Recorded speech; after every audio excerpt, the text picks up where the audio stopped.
जय श्री कृष्ण मित्रों, आप लोग कभी अपने जीवन के इन परिस्थितियों को देखा है? कभी आपने अपने बारे में सोचा कि हम पूरी जिंदगी हमेशा कुछ न कुछ करते रहते हैं, पैसे कमाने के लिए घर से दूर चले जाते हैं और उन पैसों को लाकर घर वालों को देते हैं, परिवार बनाते हैं, संबंध बनाते हैं और एक दूसरे के मोह माया में पड़कर अपने जीवन को गुजारते चले जाते हैं। क्या कभी आपने सोचा कि हमारा और हमारी आत्मा का संबंध किससे साथ में है? आइए आपको एक कहानी के माध्यम से हम बताते हैं। एक अमीर व्यापारी था जिसकी 4 पत्नियां थीं। वह चौथी पत्नी से सबसे अधिक प्यार करता था और उसे महंगे गहनों से सजाता था और उसका ध्यान रखता था। उसने उसकी बहुत देखभाल की और उसे कभी किसी चीज़ की कमी नहीं होने दी।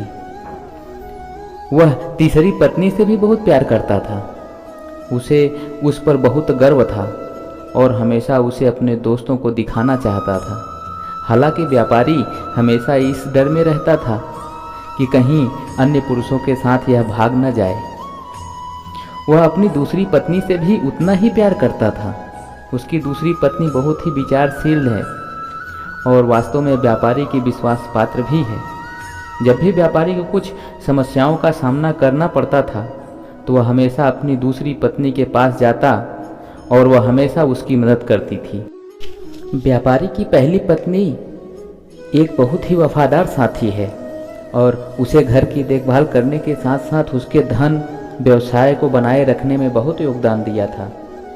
हालांकि व्यापारी की पहली पत्नी देखने में बहुत सुंदर नहीं थी और पतली थी, जिसके कारण व्यापारी उसे बहुत कम प्यार करता था। शायद उसे कभी समझा ही नहीं था। एक दिन व्यापारी बीमार पड़ गया। वह जानता था कि वह जल्द ही मरने वाला था। उन्होंने अपने शानदार जीवन के बारे में सोचा और खुद से कहा, अब मेरे पास 4 पत्नियां हैं, लेकिन जब मैं मर जाऊंगा तो मैं अकेला रहूंगा और मैं कितना अकेला हो जाऊंगा। यह सोचकर वह मन ही मन डूबा जा रहा था।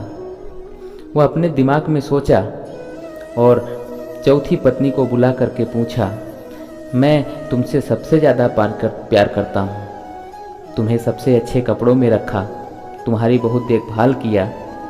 अब मैं मर रहा हूँ तो क्या तुम मेरे साथ चलोगी? बिल्कुल नहीं, चौथी पत्नी का जवाब दिया और वह बिना कुछ बोले और कहे चली गई। उसका उत्तर व्यापारी के दिल में तेज चाकू की तरह घुस गया।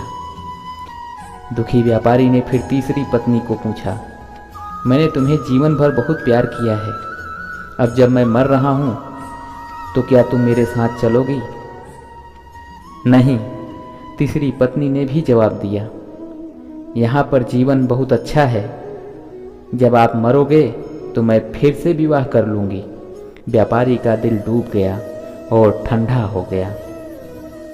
उन्होंने तब दूसरी पत्नी से पूछा, मैं हमेशा अपनी मदद के लिए आपके पास आया और आपने हमेशा मेरी मदद की, अब मुझे फिर से आपकी मदद चाहिए। जब मैं मर जाऊंगा तो क्या तुम मेरे साथ मरोगी? मुझे क्षमा करें, मैं इस समय आपकी सहायता नहीं कर सकती। दूसरी पत्नी ने तबाक से उत्तर दिया, ज़्यादा से ज़्यादा मैं आपका अंतिम संस्कार कर सकती हूँ, मेरा साथ वहीं तक है। उसका जवाब किसी बिजली की तरह व्यापारी को लग गया। फिर अचानक आवाज़ आई, मैं तुम्हारे साथ रहूँगी, आप जहाँ भी जाएंगे मैं आपके साथ वहाँ चलूँगी। व्यापारी ने देखा वह उसकी पहली पत्नी थी। वह इतनी पतली, लगभग जैसे कुपोषण से पीड़ित थी। वह बहुत दुखी हुआ। मुझे आपके साथ रहते हुए आपकी बहुत ही अच्छी देखभाल करनी चाहिए थी, लेकिन मैं नहीं कर सका, यह हमारी भूल थी। दरअसल हम सभी के जीवन में 4 पत्नियां होती हैं। चौथी पत्नी हमारा शरीर है। कोई फर्क नहीं पड़ता कि हम इसे बनाने में कितना समय और प्रयास करते हैं, जब हम मर जाते हैं तो यह हमें छोड़ देगा। हमारी तीसरी पत्नी हमारी संपत्ति, स्थिति और धन है। जब हम मरते हैं तो वे सब दूसरों के पास चले जाते हैं। दूसरी पत्नी हमारे शरीर, हमारे परिवार और मित्र हैं। कोई फर्क नहीं पड़ता कि वे हमारे लिए कितने करीब थे। जब हम जीवित हैं तो वे सिर्फ शमशान तक हमारे साथ रहें। पहली पत्नी वास्तव में हमारी आत्मा, जिसको हम अक्सर भौतिक सुख, धन और कामुक आनंद की खोज में हमने भुला दिया है, जिसके लिए हम दूर दूर तक भटकते रहते हैं और उसके विषय में कभी नहीं सोचते। हमें ईश्वर के साथ में कैसे मिलना है वो तब भूल जाते हैं। जरा सोचिए, यह वास्तव में केवल एक ही चीज़ है जो हम जहाँ भी जाते हैं हमारा अनुसरण करती है। शायद यह एक अच्छा विचार है कि जब हम अपनी मृत्यु की सैया पर विलाप करने तक इंतजार करने के बजाय अपनी आत्मा को संवारें और मजबूत करें। जय श्री कृष्ण, राधे राधे। मित्रों, हमारे इस चैनल को सब्सक्राइब करें, लाइक करें। धन्यवाद। मिलते हैं अगले वीडियो में।